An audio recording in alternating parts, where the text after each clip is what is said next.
जहाँ तक बांकीपुर के चुनाव का बात है, ये पूरे बिहार के लिए इतनी बड़ी प्रतिष्ठा की बात है। बिहार से हमको नहीं ध्यान में आता है कि कोई दूसरा कांग्रेस में तो बन ही नहीं सकता है। और बिहार नहीं, बांकीपुर विधानसभा के विधायक को इतनी बड़ी प्रतिष्ठा मिली जो वो राष्ट्रीय अध्यक्ष बने एक पार्टी के, और चुनाव भी उसी बैकग्राउंड में हो रहा है। चुनाव तो अभी कुछ दिन पहले हुआ ही था। उनको क्या समझ में आता है खजाना का? ये सब भाषा क्या है? अपने ही स्टेट को कोई खजाना खाली नहीं। खजाना खाली क्या होता है? बिहार में एक सीट जो बांकीपुर विधानसभा है उस पर उपचुनाव होने जा रहा है और जन सुराज से प्रशांत किशोर खुद चुनाव लड़ रहे हैं और ये सीट जो है बीजेपी कोटे से सीट है और इस सीट पे नितिन नवीन जो बीजेपी के राष्ट्रीय अध्यक्ष हैं वो दिल्ली गए, राज्यसभा जीते और उसके बाद ये सीट खाली हुई और प्रशांत किशोर जनसुराज से और अभी तक एनडीए से कौन उम्मीदवार होगा इसकी घोषणा नहीं हुई है। लेकिन जब इस बात की जानकारी संजय झा को हुई, जब मीडिया ने उनसे सवाल किया कि प्रशांत किशोर बांकीपुर से चुनाव लड़ रहे हैं, तो उनका क्या कहना है? सभी लोगों का अधिकार है, कोई भी चुनाव में खड़ा हो सकता है, स्वतंत्र हैं। लेकिन ये जो सीट है प्रतिष्ठा का सीट है, क्योंकि यहाँ से जो विधायक थे नितिन नवीन वो बीजेपी के राष्ट्रीय अध्यक्ष बन गए हैं। उसी संदर्भ में यहाँ पर चुनाव हो रहा है और उसको लेके संजय झा क्या कुछ कर रहे हैं, पहले आपको हम बयान सुनवा रहे हैं। चुनाव की घोषणा होने की है, तब तक दिख रहा है कि प्रशांत किशोर भी अब मैदान में आ गए। देखिए, लोकतंत्र में चुनाव में किसी को भी कहीं से खड़ा होने का अधिकार है और जनता मालिक होती है वोट के समय में। जहाँ तक बांकीपुर के चुनाव का बात है, ये पूरे बिहार के लिए इतनी बड़ी प्रतिष्ठा की बात है कि बिहार के ही आदमी जो नेता है उनको राष्ट्रीय अध्यक्ष बनाया गया भारतीय जनता पार्टी।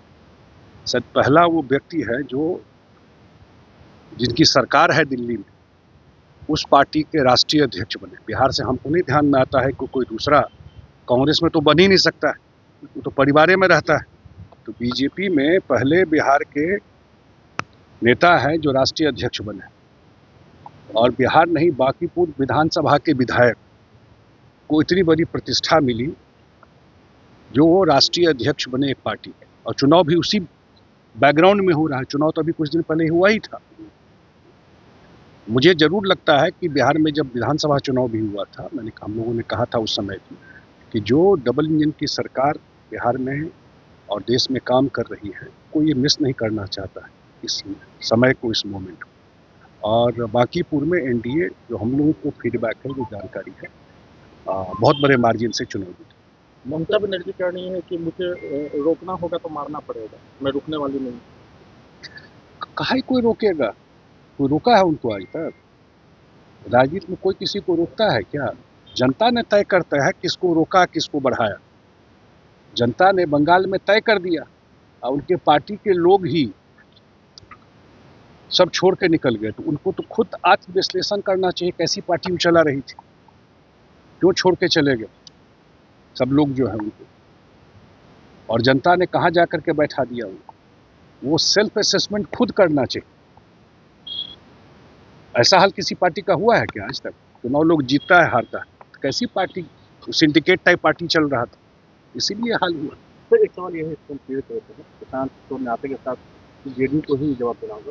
प्रशांत किशोर नाते के साथ क्या है, क्योंकि नीतीश कुमार को बीजेपी ने हटा दिया, इसका गुस्सा लोगों के दिल में है और आप बदला लेने का यही मौका है कि बांकीपुर में बीजेपी को हरा दीजिए, क्योंकि जेडीयू के लोग भी साथ नहीं देंगे। नीतीश कुमार जी एनडीए के सर्वमान्य नेता हैं बिहार के। नीतीश कुमार जी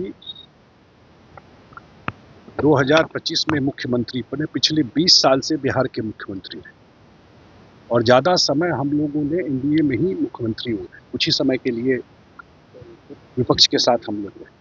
नीतीश कुमार जी को बिहार के जनता ने आशीर्वाद दिया और ये सरकार भी उनके हम लोग बार बार कह रहे हैं, उनके आशीर्वाद से चल रही है।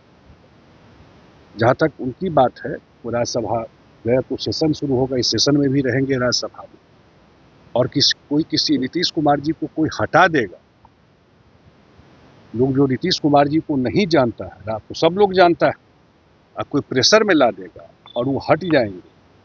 वो जो कुछ भी डिसीजन है वो उनका स्वयं का डिसीजन है। और आज भी जो पूरी सरकार चल रही है वो पूरी सरकार में उनका सहभागिता भी है, उनका सुझाव और मार्गदर्शन भी सरकार नहीं। कोई क्या कंफ्यूजन है? जेडीयू बीजेपी मिला करके सरकार चल रही है ना। आज जेडीयू के भी 16 मंत्री है ना इस सरकार में, 15 हम लोगों ने बनाया, 16 हिस्सा हम लोग। जितना बीजेपी के मंत्री हैं उतने ही जेडीयू के मंत्री हैं बिहार में। 2 डिप्टी सीएम है बिहार में जेडीयू के। रोल रिवर्सल हो गया। लेकिन सरकार में बीजेपी, जेडीयू और एनडीए के अन्य साथी जो है सब मिल के सरकार चला रहे हैं।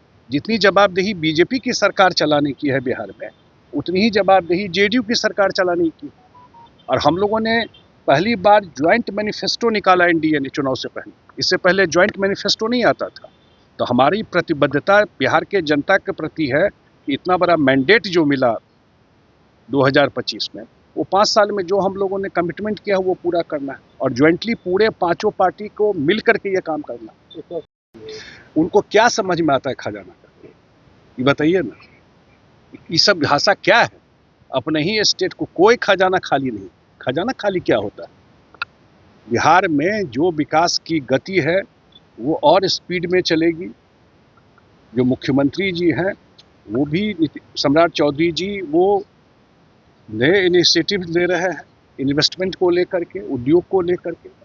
इसलिए बिहार में पैसे की कोई किल्लत, अपना समय उनको ध्यान में आता है क्या? जब 6-6 महीना लोग को तनख्वाह नहीं मिलता था। डेवलपमेंट का बात तो छोड़ दीजिए, पैसे की कोई दिक्कत, लेकिन प्रोसीजरल चीज़ें होती है सरकार में। और प्रोसीजरल चीज़ें जब बजट का 31 मार्च ख़त्म होता है, नया बजटिंग होता है, इसलिए कहीं कोई दिक्कत फाइनेंस का बिहार में नहीं है। बिहार का जो रिसोर्स 3 लाख करोड़ से ज़्यादा का अपना बजट है वो है और सेंटर से भी सपोर्ट है बिहार।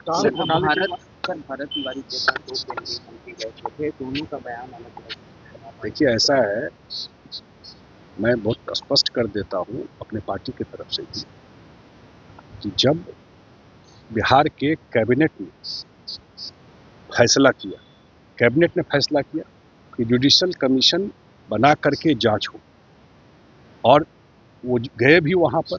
जुडिशल कमीशन के जो जिनको जवाबदेही मिला है वो जा करके वहाँ मिले भी हैं और इंक्वायरी कर रहे हैं, और टाइम बॉन्ड इंक्वायरी, ये भी नहीं कि। तो ये विश्वास एनडीए सरकार पर और मुख्यमंत्री सम्राट चौधरी जी पर रखना चाहिए कि जब उन्होंने कमीशन बनाया, कमीशन बनाने का उद्देश्य क्या था कि दूध का दूध और पानी का पानी हो, इसलिए न बनाया जाता है कमीशन। कमीशन बनाया गया, कैबिनेट ने बना दिया है, तो लोगों को कमीशन के फाइंडिंग का इंतजार करना चाहिए। और बिहार में एनडीए सरकार और मुख्यमंत्री सम्राट चौधरी जी, जो भी कमीशन का रिपोर्ट होगा निश्चित रूप से उस पर कार्रवाई होगी। राम मंदिर दान घोटाले के बाद आज राम मंदिर ट्रस्ट की बैठक बुलाई गई है, महत्वपूर्ण बैठक मानी जा रही है। देखिए, आस्था से जुड़ा हुआ चीज़ है, इस पर कोई राजनीति वाली बात नहीं है।